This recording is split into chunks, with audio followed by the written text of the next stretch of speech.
In terms of immigrants in New York, what are some challenges, or what are some, maybe let's start on the positive, what are some ways that they can access social services here in the city? Well, in order to get social services in this city, unfortunately you have to be a resident or have some legal status here. Otherwise, you won't be able to get the benefits that the city offers to its residents, like, for example, Medicaid or food stamps. However, there are some clinics throughout the city that offer medical assistance to people who are undocumented.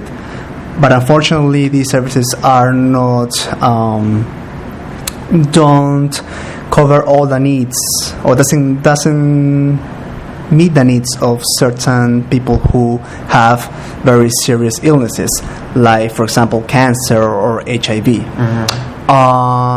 But I mean, I know that there is a lot of help for people who are undocumented in the city, and I am optimistic that with the new immigration reform that is going on right now, if it is approved, undocumented immigrants can get the health care that they need, that they so much need in this city right now. Mm-hmm. So what about, like, let's say an undocumented immigrant has a child who is a citizen.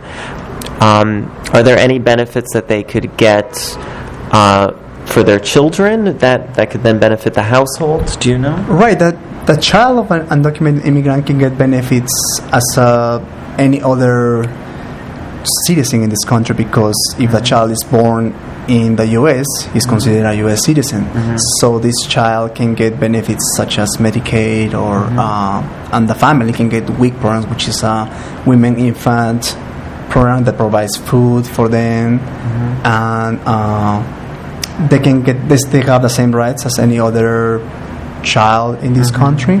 So it's not that is not an obstacle for the child, but for the parents, yes. So they can get services if they are born here, but things change if the child is not born in the U.S.